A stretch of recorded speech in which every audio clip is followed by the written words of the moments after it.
When Mob James evolved, I was Lil Mac at first, but when Mob James evolved, Mob James he had his hand in all kind of shit. You know what I'm saying? I was out here 1980 when these cats come with the pistols. That's when they shot me in 80, that's when I started like really on the pistol shit. You know, straight dumping on niggas. So it wasn't about fighting no more, it wasn't about no knives and all that shit.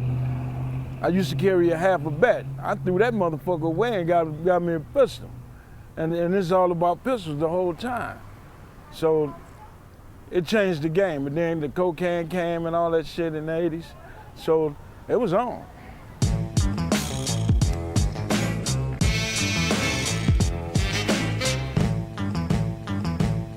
Over here you had Bojangles.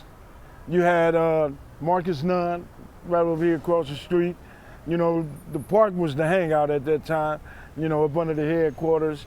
Old Dog from Lueders, CJ and Walt over here from the hood. We had Pierre, Mike, it was a lot of us.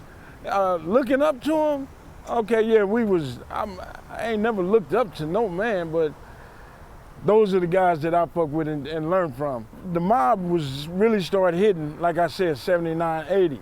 And when it was on the hunt at first. We was just doing on the hunt, wearing burgundy, and then it just, bam. Rodney Colbert and all of them rolling. And man, talking to those guys, we just turned it up a notch.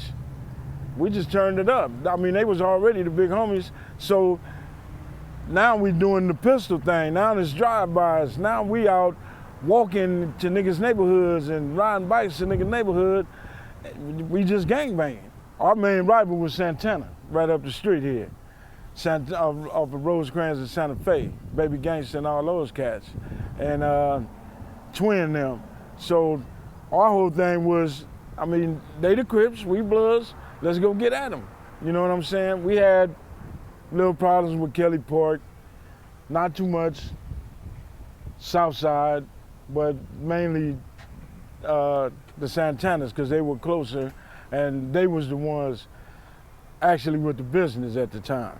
Now, did you ever cross paths with Turtle? Yeah, I've seen Turtle hundreds of times in an altercation with those dudes doing their thing and we doing ours. Baby Gangsta was one of the main cats over there. Turtle and them, all of those dudes was selling drugs, but they was providing to their neighborhoods. You know what I'm saying? And we had an incident, a shootout with those cats, and we using 38s and shit, and these motherfuckers using Tech 9s, and they had weapons, and we using small shit, shotguns, and we had a ball on that night. Okay, so at some point you hanging out with Runt from Kitchen Crips. That's yeah. He a Monson. Yeah. How did that happen? Take us to the beginning of my auntie and them live on 81st and Hooper. Runt walk up the street all the time. And Runt had this funny walk with his feet, because his feet was twisted in. And me and Runt got to talking one day, and from that day, we've been like raw dogs. Till the day he died, that was my dog. That Runt was my brother. And Runt used to just sock a nigga and knock him out. And I used to laugh at him because he had to set himself a certain kind of way to get his power. He was a big, solid cat. People didn't see him because he didn't come outside with a slingshot t-shirt on, but he was a big old solid cat like his brothers. And but he was slim. And if Runt ever had a problem over there, here we come. If I ever had a problem over that way, here come Runt. And none of those guys wanted to fuck with Runt. So did you get to meet the rest of his family? Yeah. You know who they were? Yeah, I know Carlton, I know Craig, I met all of them guys. I know Bubba and I know all the OGs over there because of my uncles. You know what I'm saying? My Uncle Rabbit, he was a shack boy. My Uncle T really didn't gangbang, but he fucked with them like with Sherm and shit like that, doing their thing, doing his hustle. All of them. Damn, I'm forgetting. Teddy Bear? Teddy, Raymond Washington, All of those guys. Oh, Raymond used to be around there. Yeah, all of them guys used to hang right there on 81st. There's a school called St. Malachi's across the street from my aunties, and all of them used to go in there and play basketball. David Earl, fucking, man, you name them, I know them all. You know what I'm saying? And, you know, everybody was family. But these were some crazy ass dudes because they was all big. You know what I'm saying? And my uncle and them used to run with them. My Uncle Chris, my Uncle Willie. My Uncle Junior was an OG Slauson. He rests in peace now, but yeah, I got history over there. So what do people think about you being so tight with Runt? He's a Kitchen Crip, and you coming up over here in Compton as a Mob Piru. The homies used to get on their bikes and ride over there with me to help Runt. That's the clique we had. We was good with that. You know, all this new shit they got now today, man, is totally different. And half of the cats you see now fuck with more Crips than their own homies. You see more Crips fuck with Bloods than their own homies. You know what I'm saying? Half of these niggas grew up in this shit and they family. Tell us who Kenny Tubbs was. Kenny Tubbs was another one of the good homies around here. Straight Kenny Tubbs was with it. And we used to hang together every day. When I started with Death Row, we did the Budweiser Superfest. And Suge asked me to bring all the homies, and I brung all the homies. Kenny Tubbs was one, and he's seen Eazy-E over here. And the homies was hella deep in the backstage. So he goes over there to Eazy and go in his pocket, told him just standing right there, don't move. And Eazy just was like this. True goddamn story. And Kenny Tubbs went in his pocket, took his wad out of his pocket, turned around, walked the fuck away. He walked away, nigga, what you doing? Man, I just got that nigga. You just got him, showed me the paper, we walked away. Tubbs came home the next day, bought a Cadillac, new wardrobe, and was doing the goddamn thing. Eazy wasn't with his homies? Eazy was standing right there by himself. You mentioned Death Row, but before it was Death Row, what was the name of the company that you guys started with? It was Fernhill Records. And who came up with Fernhill? A guy named Thomas Klein. He already had Fernhill Records. Suge just partnered up with him. And when he partnered up with Suge, he actually wanted Suge to help the record company get big, get artists and do all of this other type of shit.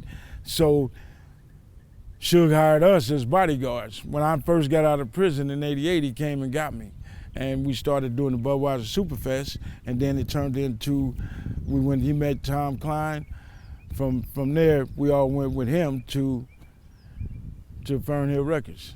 And how long did Fernhill last, and how did Fernhill get end and Death Row transition? Well, Suge got Tom for a little change, got what he wanted from him. He was one of the investors, so-called himself wanted to be an investor.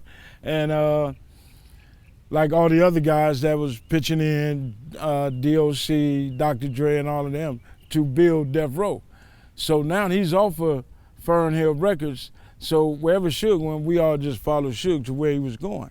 So our whole thing was to get Dre, Michelet, and get their contracts from Eazy-E and build Death Row.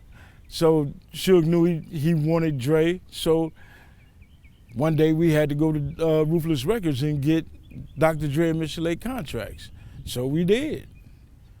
And did Fernhill continue on its own without Suge and y'all? No, I think Thomas Klein got to using drugs and he just fell totally apart. So Fernhill never put anything out? No, he fell apart. So the first step now was to get... Oh no, wait a minute, he did, because he had Chocolate at the time. Chocolate is a guy that's supposed to took the song from Vanilla Ice, Ice Ice Baby. And Suge went to Vanilla Ice under Fernhill Records to get paid for Ice Ice Baby, for Chocolate. Chocolate said he wrote the song for Vanilla Ice, and Vanilla Ice told him fuck him and wasn't gonna pay him for it. So Suge went to recoup the money for that song. And that's how Chocolate wound up getting paid. Vanilla Ice signed the paper, Suge got a check, Chocolate got a check, and it was cool. So that was the first money that I know that Fernhill Records made. Okay, so basically it was bully tactics that was used but a check was still written. Yeah. Why not just say, hey, let's just file a lawsuit against Vanilla Ice and that No. record company? Why waste time when we out there doing it the way we was doing it? And Sugarcoat thing basically was to bully the industry. And it worked up until the late 2000s. But didn't Vanilla Ice come back with a counter lawsuit or try to? I don't think he did nothing. He was too goddamn scared. I think he let that shit go. I don't know. Suge had files stacked up to here of cases. And I think he let that one go. I'm not sure. And it was a fact that Chocolate did write that song, right? Everyone. No, it's not a fact. We don't know. No, he didn't write that song. That was just a way to get in Vanilla Ice's pockets. Gotta check for that shit. Yeah. Thanks for watching StreetTV.net. If you're not subscribed, please hit that button below and click the bell to receive alerts and notifications. Like and comment below to give us your feedback, and be sure to watch the 2 related videos to the right. If you want to support this platform or follow us on social media, visit the links in the description and listen to our weekly podcast, The Gangsta Chronicles, every Thursday. And thanks for watching StreetTV.net.